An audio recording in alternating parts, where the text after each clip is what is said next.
Hello বন্ধুরা, তো সবাই জানেন ছেলে মানেই আড্ডার এক অভ্যন্তরী জায়গা। একটু রাস্তায় যেতে না পারলে আর ভালো লাগে। তো আজকে হঠাৎ রাস্তায় যাচ্ছিলাম, তো সেই মুহূর্তে মা বলে উঠলো যে তার ওষুধটা শেষ হয়ে গেছে, কিছুদিন হচ্ছে কিন্তু সে আনতে পারেনি, এখনও আনা হয়নি ওষুধ। ওই জন্যই ওষুধটা আনার জন্য আরও বেশি আগ্রহ করে আরঙ্গাটায় যাচ্ছি। সেই মুহূর্তে অজয় আমাদের বাড়িতে আসে, সাগর। তো সাগরকে নিয়েই বেরিয়ে পড়লাম। তো বেরিয়ে পড়ার কিছুটা মুহূর্তের মধ্যেই মনে পড়লো ওষুধের প্যাকেটটা আমাদের, ওষুধের স্লিপটা আমাদের নিতে মনে নেই। ওই জন্য গাড়িটা দাঁড় করিয়ে আবার বাড়িতে ঢুকলাম এবং ওষুধের স্লিপটা, ওষুধগুলো নিইনি, সেগুলো দিয়ে দিল। তো আমরা আবার বেরিয়ে পড়লাম। তো সেই মুহূর্তে তনুদের বাড়িতে একা ছিল। তারপরে আমরা সুমনকে বলেছিলাম, ভাই তনুদের বাড়িতে থাকবি, আমরা আসবো ঠিক। তো সেই মুহূর্তে আবার ওষুধগুলো নিয়ে বেরিয়ে পড়লাম আস্তে আস্তে। তো প্রথম শুরুতেই মন চাইলো একটু তনুদের বাড়ির থেকে ঘুরে যায়। তো আমরা সবাই মিলে ডিসিশন নিয়ে তনুদের বাড়িতে আবার গেলাম। তনুদের বাড়িতে গিয়ে কিছুক্ষণ বসলাম। সুমন ওদের বাড়িতেই ছিল, ওদের বাড়িতে একটু আড্ডা আর কি মারলাম। ওরা গিটার নিয়ে বসেছিল একটু গান বাজনা করার জন্য, কিন্তু তখন আমাদের জল আনতে যাওয়ার ছিল এবং আমার বাড়িতে ওষুধটা আনার দরকার ছিল।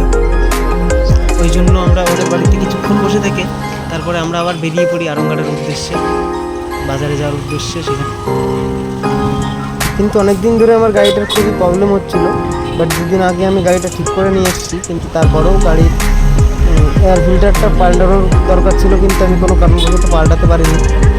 যার জন্য গাড়ি স্টার্ট নিতে খুব প্রবলেম হচ্ছিল, গাড়ির সাউন্ডের খুব প্রবলেম হচ্ছিল।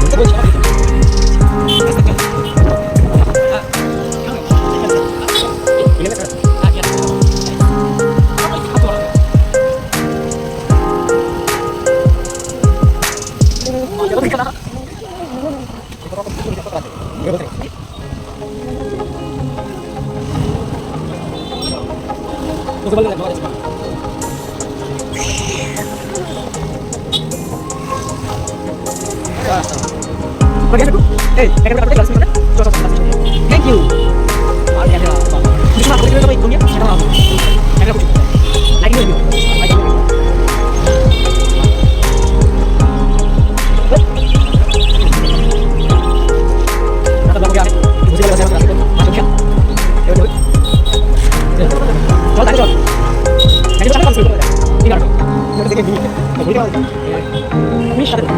কিন্তু হঠাৎ করে বাজারে এসে দেখি আমাদের আরঙ্গাটা স্টেশন রেলগেটে প্রচণ্ড পরিমাণে জ্যাম।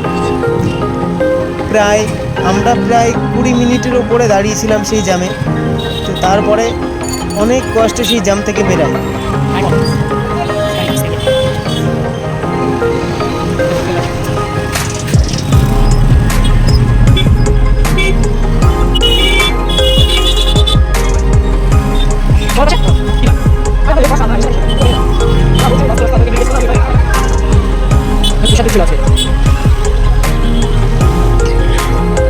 তো মায়ের জন্য যে ওষুধটা নেওয়ার কথা ছিল, সেই জন্য আমি প্রথমে দাঁড়িয়ে পড়ি অ্যাপোলো ফার্মেসিতে।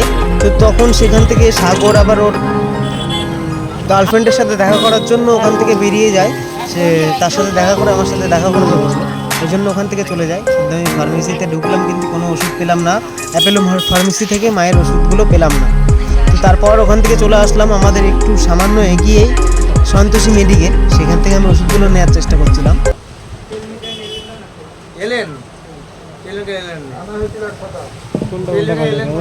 আমার কাছে একটা আছে, এটা আছে, দেখলাম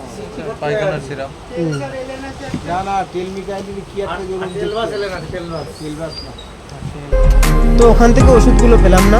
তারপর ওখান থেকে বেরিয়ে গেলাম।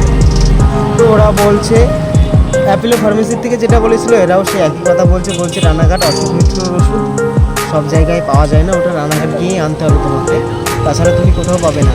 তো আমি ওটা শুনেই আবার বাইক নিয়ে আমরা বেরিয়ে গেলাম। তো আমি আর খোঁজার চেষ্টা করলাম না, তো আমি সোজা বাড়ির দিকে বেরিয়ে আসলাম। আমার জল নেওয়া ছিল আরঙ্গাটা থেকে, তো বাড়ির দিকে বেরিয়ে আসছিলাম। কারণ ওরা যতক্ষণ বললো যে ডাক্তার অসুখ মিত্রের ওষুধ রানাঘাট ছাড়া কোথাও পাবো না, ওই জন্য আমি আর অন্য কোনো জায়গায় খোঁজার চেষ্টা করলাম না। আমিও চিন্তা করলাম যে তাহলে আমি ডাইরেক্ট রানাঘাট গিয়ে নিয়ে চলে আসবো, এই জন্য ওখান থেকে বেরিয়ে পড়লাম।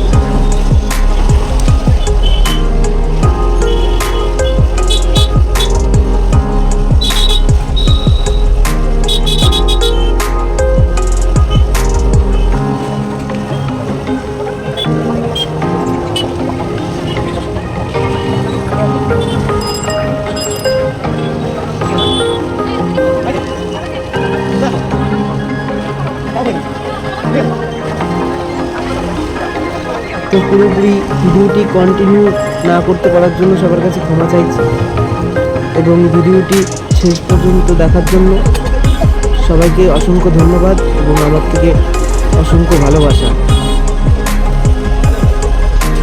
পরের ভিডিওটা দেখার জন্য সবার কাছে অনুরোধ রইল।